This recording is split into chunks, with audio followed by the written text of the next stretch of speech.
மாச கடைசியில் காசே இல்லாத நேரத்தில் ஒருத்தன் வந்து இப்படி கேட்பான், வீக்கெண்ட் வந்துருச்சு வெளியே போலாமா? நான் சும்மா இருந்தாலும் இவனுங்க சும்மா இருக்க மாட்டானுங்க.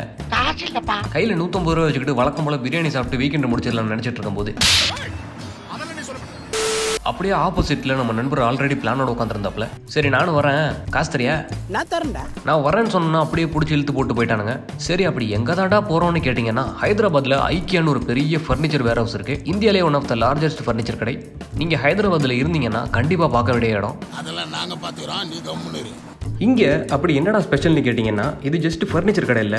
ஒரு வீட்டில் உள்ள இன்டீரியரில் என்னென்னலாம் இருக்குமோ அந்த செட்டப்பில் இருக்கும். ஒரு வீட்டுக்குள்ளே போகிற மாதிரி டெமோக்கு செட்டப்லாம் அப்படியே பக்காவாக பண்ணி வச்சுருப்பாங்க. சேரில் உட்காந்து பார்த்து வாங்கலாம், பெட்டில் படுத்து பார்த்து வாங்கலாம்.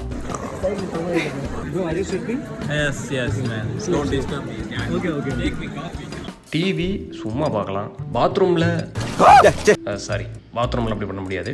சரி இப்படி எல்லாத்தையும் டெஸ்ட் பண்ணிட்டு இருக்கியே, பாக்கெட்டில் எவ்வளோ காசு வச்சிருக்க? 150 ரூபா வச்சிருக்கேன். இது உள்ள சுற்றி பார்த்துட்டு இருந்தோம்னா முழுசா 3 நாளைக்கு பார்த்துட்டு இருக்கலாம். அவ்வளோ பெரிய இடம் இது. இப்போ நம்மளால முடிஞ்ச அளவுக்கு மூச்சு முட்டை எல்லா இடத்தையும் பார்த்துட்டு வெளியே வந்தாச்சு. நடந்து நாக்கு தள்ளி செம்ம டயர்டில் குடிக்கிறதுக்கு தண்ணி தேடிட்டு இருக்கும்போது இந்த கடை கண்ணில் மாட்டுச்சு. அப்படியே அந்த கடைக்கிட்ட போய் ஃபலூடா கடைக்கார பாய்கிட்ட 2 ஃபலூடா ஆர்டர் போட்டோம். செம்ம டைடில் வந்திருக்கோம், சீக்கிரம் போட்டு கொடுத்தலைவான்னு அவர் ஃபலூடா போடுறத வேடிக்கை பார்த்துட்டு நின்றுட்டு இருந்தோம். இப்போ ஒரு எம்டி கிளாஸ் எடுத்து சேமியா, சப்சாவதை, அப்புறம் சில ஃப்ளேவர்ஸ் எல்லாம் போட்டு நிரப்பி அதுக்கு மேலே ஐஸ்கிரீம் ஸ்கோப் 2 போட்டு காலக்கட் அப்படின்னா அந்த ஒரு கல்கண்டு போல இருக்கு.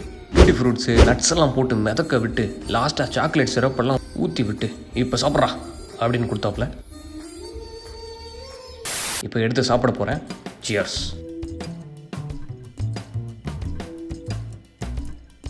நான் ஏதோ சப்பையாக இருக்கும்னு நினைச்சேன்.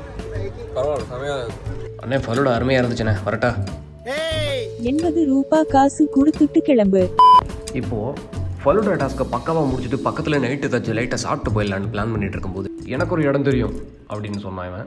இங்கேருந்து பக்கத்தில் தான் இருக்குது, நடந்து போயிடலான்னு அந்த பையன் சொன்னதை நம்பி இந்த இருக்கானே ஆந்திராக்காரன், அவன் தான்டா இன்னைக்கு பெரிய வேலை பார்த்து விட்டு போயிட்டான்.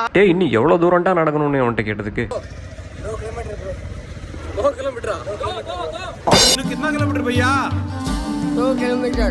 2 கிலோமீட்டர்னு சொல்லி ஒரு வழியாக கூப்பிட்டு வந்துட்டான்.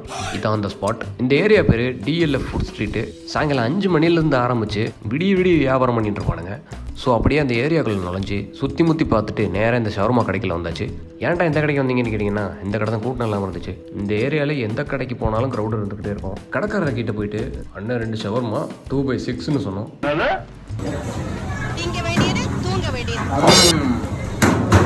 நாம ஏன் இப்போ கம்மியாக சாப்பிட்றோம்னா, இன்றைக்கி சண்டே ஹாஸ்டலில் நான்வெஜ், அங்கே போய் டின்னர் சாப்பிட்டோம்னா வீக்கெண்டு சிறப்பாக முடிஞ்சிடும். இன்றைக்கி நாள் சிறப்பாக முடிஞ்சது.